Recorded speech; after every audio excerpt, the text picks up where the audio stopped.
This is Indian removal. An unknown survivor of the Trail of Tears. Long time we travel on way to new land. Children and many men and all look sad like when friends die.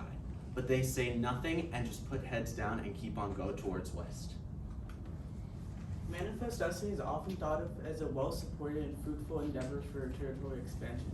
But was it really just a glorification of young America? Good morning, I'm Krit Das. I'm David Rodriguez. I'm Titilma Lunga Bandit. And I'm Rupen Iyer. So our research answers the question, in what ways was the doctrine of Manifest Destiny justified in regards to its incursion on Native American land? Our answer to this question is that the Manifest Destiny was justified through its significance of an acquisition of territory and to homogenize the social cultural landscape and to engender rapid development across adolescent America.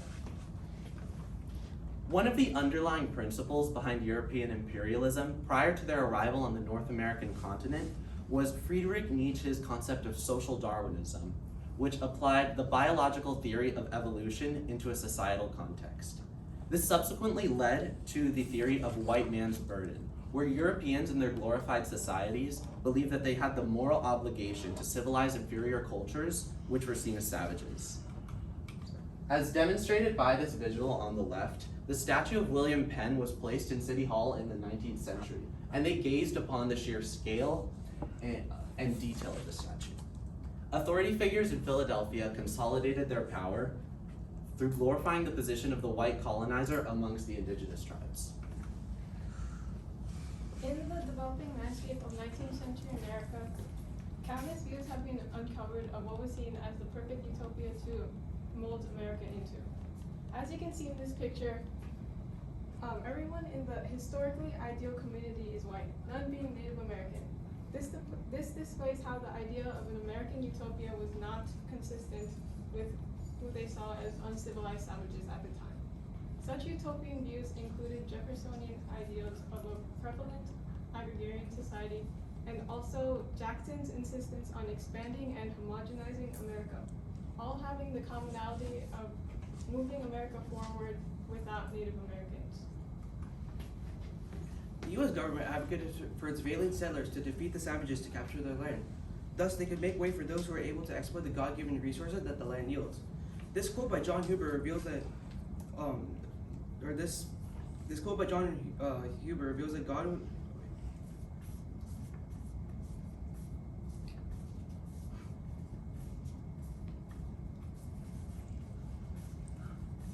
This quote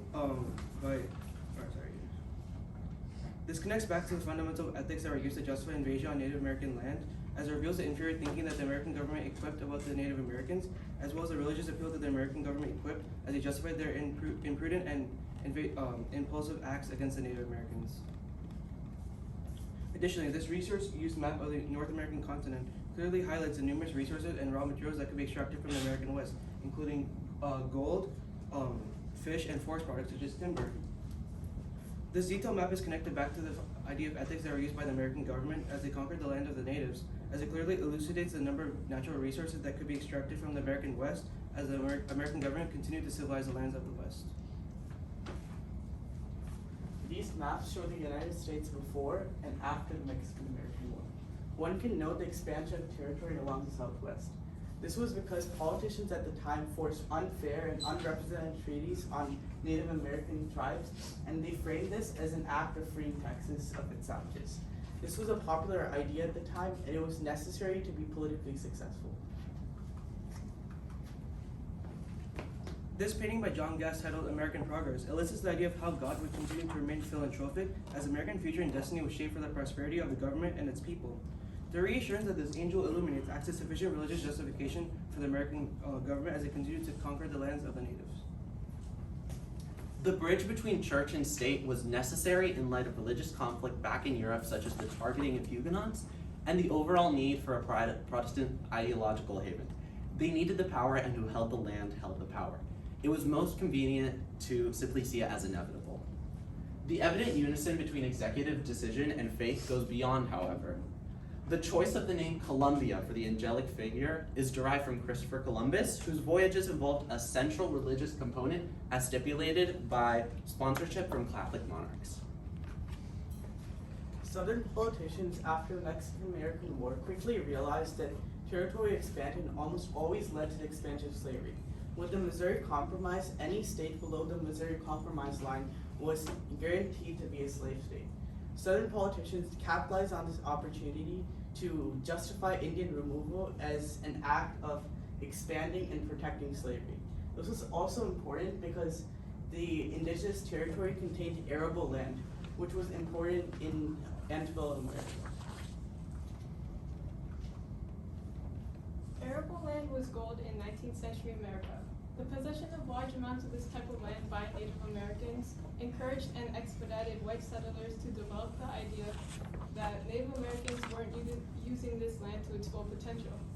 And thus, America decided to take advantage of Native Americans and their land for the wishful goal of advancing America forward through expanding its commerce and political boundaries, to which, thanks to Indian removal, this occurred. While Manifest Destiny did have a positive impact on the landscape in terms of the progression it induced, it also had a variety of negative impacts. Some of the negative impacts of Manifest Destiny included stifled cultural connections, reinforcement of harmful stereotypes about the Native Americans, and missed potential for commerce with the Native Americans. Cultural connections ceased to exist due to the imprudent acts by the American government in conquering the land of the natives, as they attempted to suppress the culture of the Native Americans. As a result, economic relationships ceased to exist and were compromised. Because economic relationships were compromised, the exchange of goods, such as furs, ceased to exist, unlike the case was with the French, who continued to mingle with the natives and were quite receptive of their culture, despite the differences in their culture and that of the Native Americans. Thank you. Do you have any questions?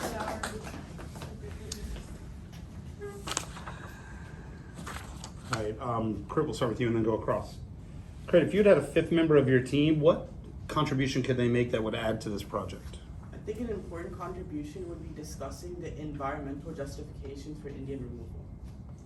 First off, many in our group talked about the importance of arable land in early America, like Rupen and Tintama. So, talking more specifically about arable land would be important because it would show us how important it was in this time period and how little land white settlers perceived they had and they needed to expand forward. Also, disease was one of the major killers of Native Americans at this time, so it would be important to see how settlers justified disease as an act of God and as proof of their superiority over the Native Americans. All right, next up. Tidima, describe an argument from one of your peers' reports that makes you think differently about the solution that you guys came up, or conclusion you guys came up with. An argument from one of my peers' reports that made me think differently about the conclusion we came up with was David's argument of social Darwinism and like the philosophical aspects of how manifestation was justified, because our conclusion was talking about how arable land and political boundaries and commerce were expanded. So it was thanks to religion and philosophical views that people were able to be in the mindset of expanding westward thanks to the Manifest Destiny, which connects everything. Okay. Rupen, is there anything from anyone's IRRs that you guys didn't include in your presentation, and if so, why? So we decided not to include Tituma's use of the racist attitude that white Americans had about the Native Americans during this time period, as we saw that although it was a very important role in the underlying composition of Manifest Destiny, it overlapped with the research of our other members. For example, David referenced the idea of how the Native Americans were viewed as uncivilized savages. So we decided that there was no need to include any further talk on the racist attitudes that the American government had about the Native Americans in this time period. All right, that works. Save the best for last, literally. Reflecting on the work of everyone else in your group, which one gave you the best understanding of what went into Manifest Destiny? I think Critt's research and argument, he posed a great understanding of what happened in Manifest Destiny, because a lot of confounding factors, such as how southern states used the Missouri Compromise to expand their slave territory, it really played into how some authority figures were tyrannical in their exploitation of the availability of land, and despite the tribal density, and it was all in the sake of nationalism.